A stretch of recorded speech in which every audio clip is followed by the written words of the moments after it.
आपने शिव जी की पूजा आराधना की है, जल चढ़ाया है, बेलपत्र चढ़ाया है, फल मिलेगा,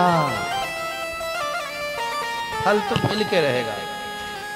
अभी के अभी नहीं होगा, लेकिन होगा। क्या पता, हो भी सकता है अभी कभी, लेकिन यह नहीं सोचना कि अभी के अभी ही हो जाए।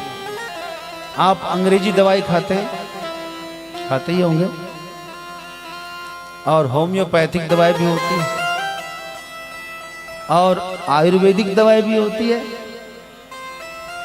लेकिन आयुर्वेदिक दवाई का नियम है कि रोग को जड़ से मिटाता है। अब आप कहें कि आज के आज मिट जाए, तो आयुर्वेद में ऐसा नहीं होता भाई। उसका कोर्स होता है 30 दिन, 40 दिन, 50 दिन, और धीरे धीरे धीरे आयुर्वेद की दवा अपना प्रभाव करती है, हाथ के हाथ में नहीं। ऐसा आपको तुरंत आराम चाहिए तो फिर अंग्रेजी गोली खाओ, कोई बात नहीं। उसी तरह से दुखों को जड़ से मिटाना हो तो आप जो है शिव जी की आराधना में लग जाओ, सच्ची भक्ति करो। भगवान का नाम है ना, नाम आपको मैं बताऊं, चरक संहिता जब लिखा गया, और चरक संहिता के जो लेखक धन्वंतरी, उन्होंने उस पे मंगलाचरण में एक श्लोक लिखा है, याद रखना। वो श्लोक क्या है बताता हूं आपको मैं। वो श्लोक है कि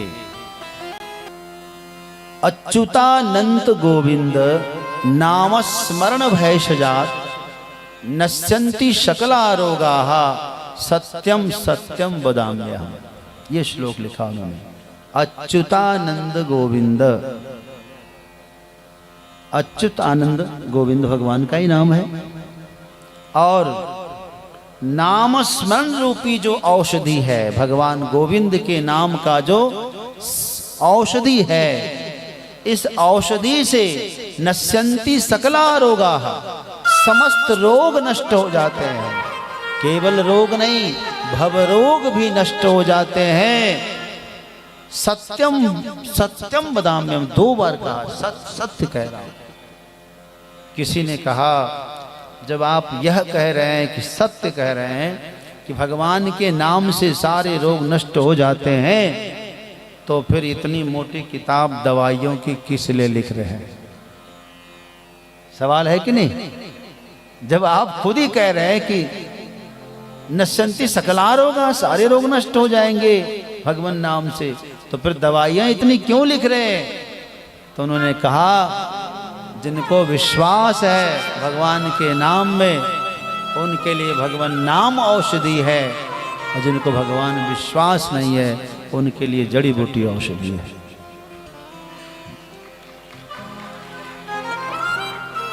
समझ गए? विश्वास करोगे तो फल मिलेगा, विश्वासः फलदायकः। शिव जी पर जल चढ़ाया है तो व्यर्थ नहीं जाएगा, पूजा की है तो व्यर्थ नहीं जाएगी, आराधना उपासना की है तो व्यर्थ नहीं जाना है। भरोसा भरपूर रखिए, जो चढ़ा देंगे 1000 गुना होकर वापस मिलना है। हाँ,